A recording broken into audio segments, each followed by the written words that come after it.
Let's go!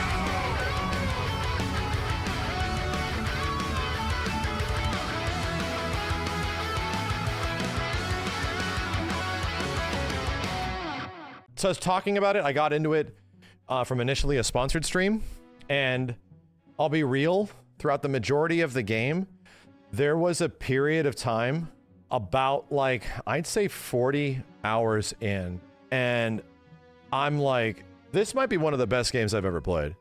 like no shit.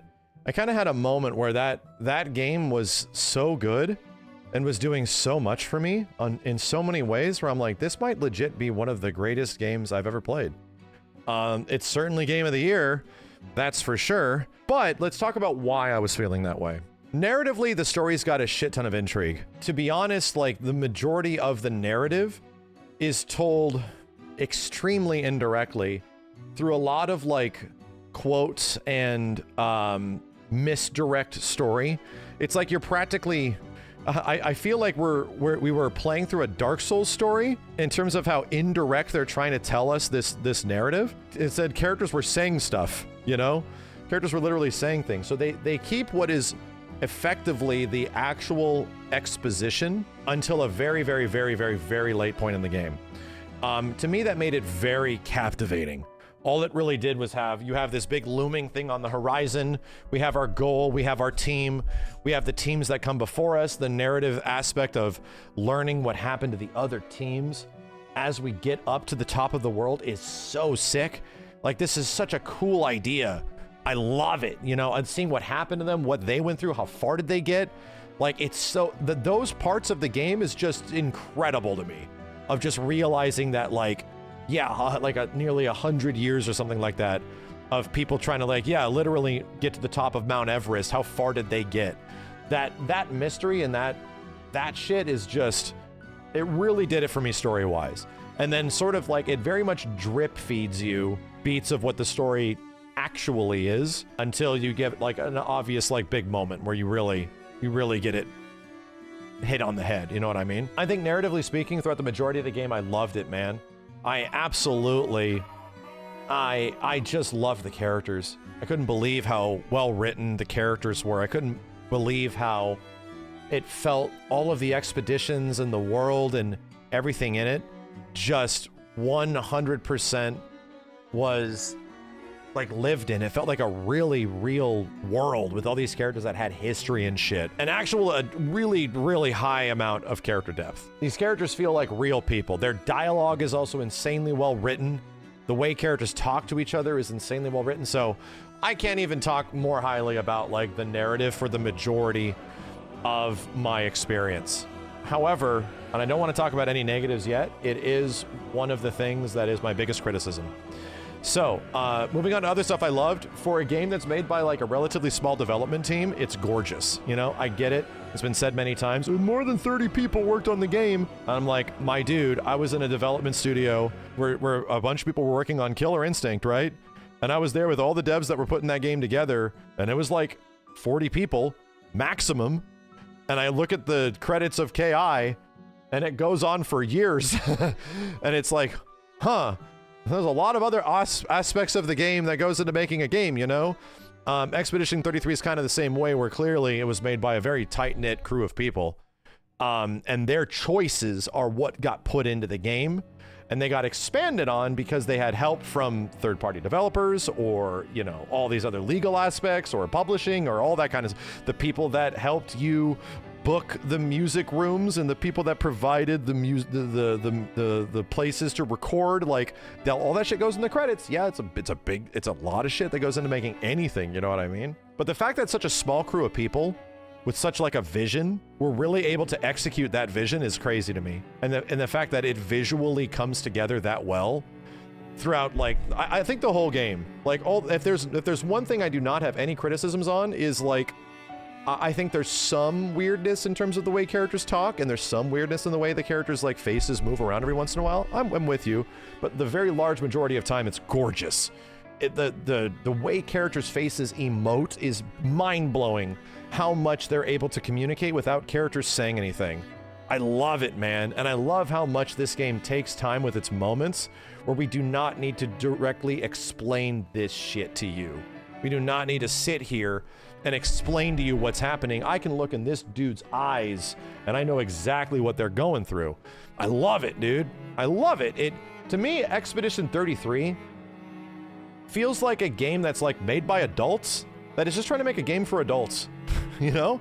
Feels like a game that we don't have to worry about all of the crazy corporate oversight that is us having to expand our demographic and really give it this side or that side and try to get this audience. We got to get the younger teen girl audience. We got to get the mid 20s to 25 boys. We also got to try to do something for the 7 to 8 year olds. Like, no, dude, it very much feels like this is just the way our game is. You just either going to like it or you're not going to like it. So it's like, oh, okay. Yeah, it very much feels like that kind of a game. And I think they did an extremely good job in executing that. I think it's just a perfect example of that. Just the tone and feel of the game is so on point. Where it's like, dude, and I just could not be enamored more. Dude, this game loves me and I love it. That was my relationship with it throughout the majority of it, man. I just could not believe how good it was. Outside of that, what else do we need to say that's more singing praise? Like, if you haven't gotten the memo yet, this is a game that you should be buying, 100%. It's absolutely a game that you should be playing, you should be buying, even if you're not into the traditional standard turn-based JRPG style game. I think you should still be buying it. And as a complete self-admittance of the fraud that I am, I have not completed a turn-based RPG since Final Fantasy X. I have not. The only other time I ever beat a turn-based RPG since Final Fantasy X was Expedition 33. It was the first time. Every other game I've played since then, I've tried to play Final Fantasy 12 to a degree, even that, maybe that counts. That style of game and its like genre, I definitely like grew out of it, you know? So to me, 10 was the last time I actually completed a new game. And I would go back and play the ones that I like, you know, don't get me wrong, but this is legit the first time. So why is it the first time? Well, gameplay-wise, the game just does it for me. And I made the observation very early on. I'm like, I'm playing a turn-based RPG Souls-like. You know, like the way I'm actually engaging with the enemies is the same way as a Souls-like. I just don't control the analog stick to move around them. That's it. I'm still choosing all the attacks I have and choosing the right like timing of those attacks and shit. But when I'm actually like dodging damage and moving around them or trying to like avoid damage from them, I'm pretty much engaging it like it's a friggin' Souls-like. Many of the fights became like ridiculously engaging and cool. And then they introduced stuff like jumping and gradients and it isn't just parrying. It isn't just dodging. Now it's like all these other things you have to look out for. And then you get this big ass attack sequence of just like whack, whack, jump, dodge. Everybody comes in, boom. And then you just like throw down and oh my God, dude. Like the feelings of that shit happening in a clutch moment. And I'm like, cinema, bro. Shit is 100% cinema. I just loved it. So like gameplay wise, the game really did it for me. And they sprinkle in a lot of nice variety too. There's a lot of like goofy gestural stuff and funny like platforming things that aren't specifically unjank, but they're fun. You know, they're good and they spice up the game in terms of what it provides and what it's doing. And so you don't have to just be, you know, only doing parrying, only doing that, only doing this. And then obviously the music, and it's gonna win best soundtrack of the year. It just is. For a dude that was like randomly picked up off SoundCloud, friggin' soundtrack of a generation, man. Like I can't believe it. It truly comes across as just like the artistic vision of the game directly lined up with what the music is, you know, and how the music is going to portray that artistic vision of the game directly lines up. So much of the game feels like and quite literally is an art experience, right? It feels like Expedition 33 is an art house game without it having the big bloat of a corporate structure or all of this shit to make it a reality. It feels like, what is it, A33 film distribution company that makes like kind of like art housey, pretty much independent stuff. A24, thank you. It's like an A24 if they produced like this, where it's like relatively meager budget things with good vision. They just let people be creative. You're going to make us money by allowing you to be creative shit. That's what A33, that's what this feels like. It feels like a game that is just allowed to be itself without a worry of slop and oversight. And you feel that, man. You definitely feel that. Like, dude, I'm like, how did this game get made? Like, how did they do so much with it with such little like corporate blowback?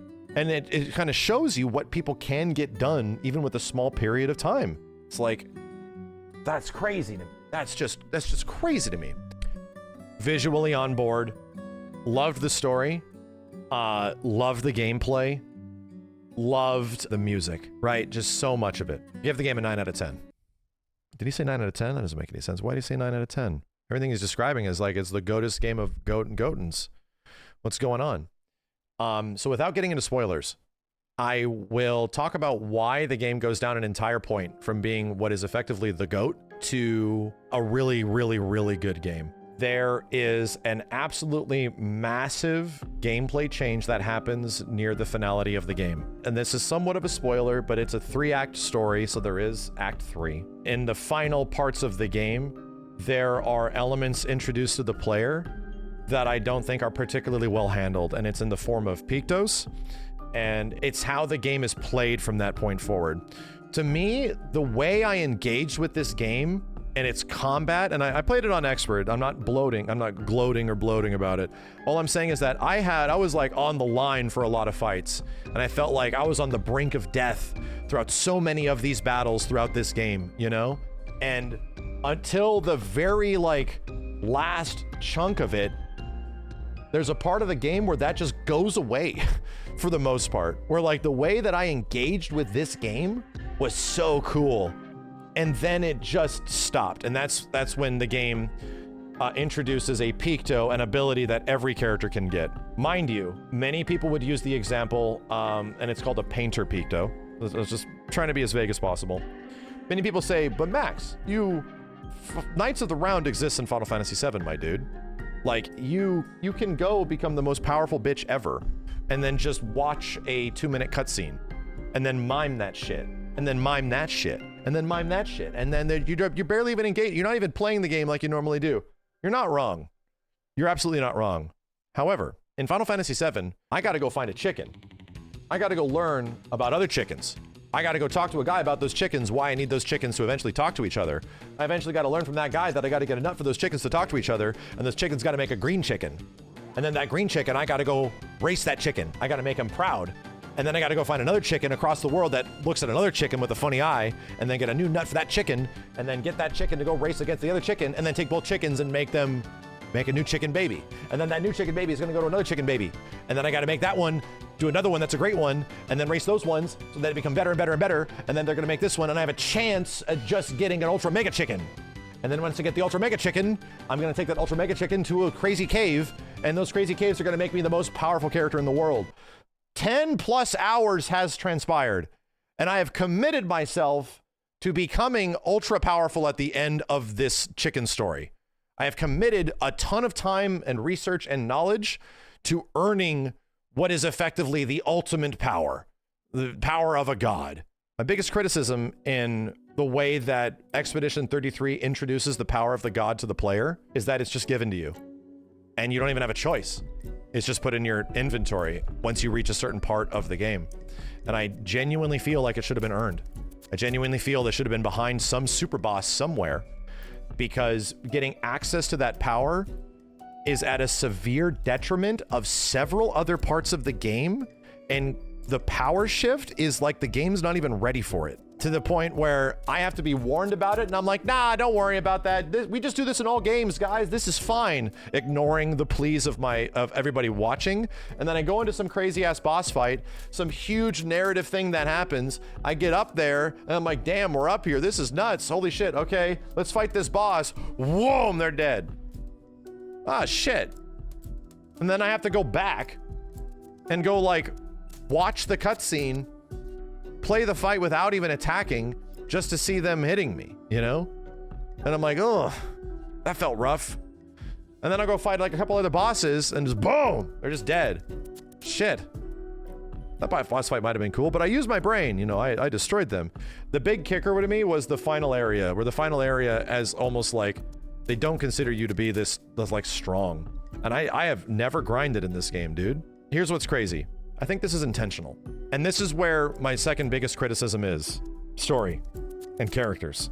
I think towards the end of the game, what the story is becomes clear to the player, and it becomes a very artistic way of explaining the story. This isn't a spoiler. This isn't a spoiler. But the use of that picto is directly tied to the thematic elements that the game is presenting at the time, and pretty much putting it into the player's hands. Without saying that it is a choice, it is thematically a choice that you have to use this ultra power. Why do I think that's intentional from the developers? Because it very much lines up with the way the game concludes. Very much lines up with why the game concludes a certain way. If you're gonna give me the power to be like a god, I'm just gonna go waste everything with this power. And to me, that comes at a detriment of like the game pacing and what the game was gameplay-wise for 90% of the game. Where all of a sudden, I'm using my wits to attack these situations, to use this combination on this and this and this and this and this and this. And now I use this combination to do this, this, this, and this, and all of a sudden, I don't even really get to play much of the game anymore. It's like, oh no, I don't get to play much of the game anymore. To me, the gameplay aspect of that part of the game is rough. And there's a thing that happens in the end of the game where what seems to be the story isn't nearly as important. You know? What seems to be the really interesting and cool thing about the game, I'm trying to be as vague as possible, maybe isn't the most like critical. And you get that idea, you know, throughout most of the game. So without getting further and talking about spoilers directly, which I'll talk about spoilers, I give the game a 9 out of 10 because of it.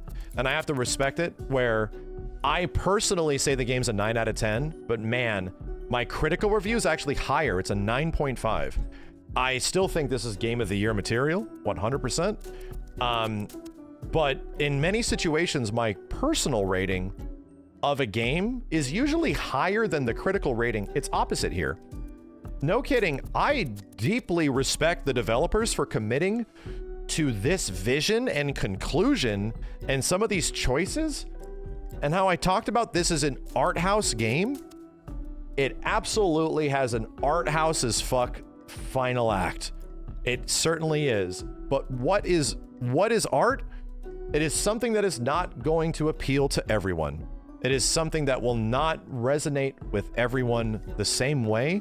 As much as I can critically respect them for executing the game in that way, which is why I give it a higher rating than I personally do, it might not have hit for me the ways that I wanted it to, because of this weird imbalance compared to what the first like 50 hours of the game was. So, but again, I don't think that's bad. It's like, I don't get that. I don't give the game a critical rating, but it's just like, for me personally, it's a 9. And critically, I give it like a 9.5, you know, which is where the majority of the reviews have kind of like hovered for the game. So let's just get into it. Spoilers. I had 24 hours to evaluate why I felt the way I did. Could not figure it out, dude. I'm like, why isn't this doing it for me? What is going on? And yes, for anybody that doesn't know, this is a spoiler warning. The end of the game proposes you a question. And it's the question of not as much the allegiance of characters, just like their ideologies. And which side would you want to see, or which side do you side with? By the way, I think people are absolutely fucking crazy because I chose one character in the end that I was sympathizing with that character. Dude, I just wanted to see where that goes. I'm not choosing which one follows my belief system, my dude. I'm choosing one because it's like, I don't know what happens if I pick this. I'm gonna pick that shit. To me, here's where a bit of the disconnect is for me personally. I really dig the initial story of the game, right? The aspect of the expeditioners, the themes of the game, tomorrow comes, for those that come after. Like this entire aspect of building like a better future for those that are behind us, because we have no choice. We have to build this better tomorrow for them. Like, I love that theme of the game. It's so powerful. It's so cool. At some point in the story, that shit is just not important anymore. It's not.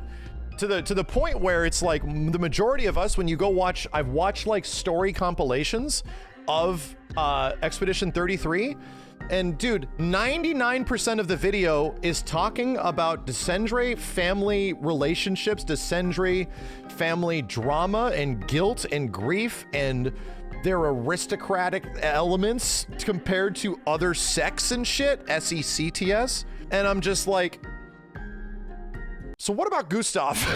Like, so wait a minute, what about all of that shit at the beginning of the game that was so interesting and cool? Fuck the mission, unfuck the mission. You know, what I was really hoping was that was going to come back around, you know? I was really hoping that certain characters, especially like Mael, were going to go through a growth of some kind, but she doesn't. Like, no matter what you choose, she doesn't. It's forced upon her, dude. In the end, if you make her choice, she just chooses to live in crazy world. Or if you make the choice against her, she gets forced into being like pushed out of the situation. So it's just deal with the grief. Just deal with it. Don't grow from it. You're just like forced, and it's either a wonderland and I sit here in my fantasy matrix, or I am forced out of the situation by the guy that is literally tormented. And so I deeply didn't sympathize with, that's real life. No, it is. Don't get me wrong. Absolutely is. But I am playing a narrative, right? I am playing a game that at some point I do want this stuff to like tie together. And I truly feel that I wanted Mael to come to something that like Expedition 33 changed her. Like her living in that world. I wish the end of the game really leaned on that, where like so much of her has changed because of living there. Instead, it's more presented that the allure of living in this place is because you're dealing with grief, right? It did. It absolutely did. But it's mostly her dealing with the fact that your real life sucks. There's nothing for you in the real life. This place is a grief coping. Like it's a mechanism to deal with your grief. That is the big story that kicks in the final act, right? The whole point of the final act is that it goes from this expedition to this thing about building for a better tomorrow and dealing with grief for all these characters, but it really goes about the escapism of this family to cope, right? So, and it changes her technically for the worse. I wanted her to go through something where she like learned shit, where it's like, by me living in the painting, I have a new realization that will allow me to grow as a person. And it doesn't. It technically is only bad. Grief is only bad. She technically becomes just the next paintress. And again, to respect the game, they make that choice that at this point in the game, the original themes that are kind of there aren't going to be nearly as prevalent and powerful. Dude, I would have genuinely liked to have a moment just in the end, like just in the absolute end of the game, where she doesn't have to just see all of her friends fade away, or her make-believe friends fade away. She could have just had a line of dialogue that is like, for tomorrow comes, that like her real life has been affected and she's able to move on because she understands that like what happened to me in there with that expedition with all those people trying to fight the paintress has changed me in some way. And it doesn't. She just has to hold that grief, bro. Just hold that shit. So to me, it doesn't come back around. We have a bittersweet ending. We have a really sad bittersweet ending and a really dark happy ending. I think the reason that this criticism exists for me as well, I don't like multiple choice endings. I just don't. And it's a me thing. That's definitely a me thing. While I will not criticize the game on a critical level, I deeply do not like multiple choice endings. I wish the game just like settled on being one thing. And there's a reason why. So much of the game is me just asking questions, constantly asking questions. Game proposing something, tease you with a question. 50 hours of just questions. Oh my God, just so many questions. Boom, big reveal. Damn. At the end of that big reveal, this is the best game I've ever fucking played, dude. I can't believe it. this is at the end of that big reveal. I stopped playing. I went to bed knowing I am playing the best goddamn video game I've played in so long. I can't believe this shit. But as soon as the weird gameplay shit started happening in Act 3, and as soon as narratively so much of the game was questions, here's a reveal, and now, okay, so what is actually gonna happen? It's another question. Which one do you pick? And I'm like, oh man, there's another question? I feel like because so much of the game was just like not direct storytelling and so much like loose interpretation that now I have to interpret the feelings of Mael versus the feelings of this other fictional dude that's being tortured, and none of it feels good. It's just all to get me to feel bad. Not saying it's a bad question, but I've just been so inundated with mystery the entire time that I was just like, I was kind of ready, and I get what's happening. It's not that it was like a mystery that I have to dig into lore to understand what's happening. No, we get it. Like, it lays it out for me, but it lays it out in a way that is like, man, I kind of wish some of the elements that were at the beginning of the game came back in some way. Some of the stuff that was about the adventure came back in some way, which is where there's a bit of disconnect with me, because it feels very different as a game towards the end than it does through like 75, 80% the adventure. And it's not even saying that that part of the story isn't interesting. It's very interesting. No shit. Like, I think the narrative that they set up with the grief of the family and how realistic the family is super interesting. My issue is that none of them are as interesting as the Expedition 33 people. I'm just not sympathizing with these rich godfucks that don't care about the life they're creating. And then you have all these people that have lived actual existences and lives and struggle and are fighting for their struggle. They're fighting for the people that live below them with no idea that they are created or painted or whatever. Like, and that aspect of the game is literally painted over. It's literally like, nope, no, this is actually the big story. So to me, the big family drama reveal wasn't nearly as cool of like all the other shit, which is why I wanted it to somehow really continue. And it's not like it completely goes away, but it definitely is like the more interesting aspect of the game, you know? I've been thinking about this a lot, and I don't think it severely detriments the experience as a whole, but I just went from a point thinking this is like the greatest goddamn game I've ever played. This is like one of the greatest games I've ever played. I can't believe it. I'm like, this bitch might be top 5. And it goes for a very artistic ending. It goes for something that is untraditional and matches grief. It matches, you don't get the conclusion you want. You don't get this. And some people are like, Max, Final Fantasy VII Rebirth exists. All it does is make us hold that grief. It doesn't give us this. It doesn't give us that. It literally takes away our moment of emotional satisfaction and reinterprets it as grief, you stupid shit. That game does the exact same thing. You're not wrong. You are 100% correct, my dude. But there's a part 3, so it's very different.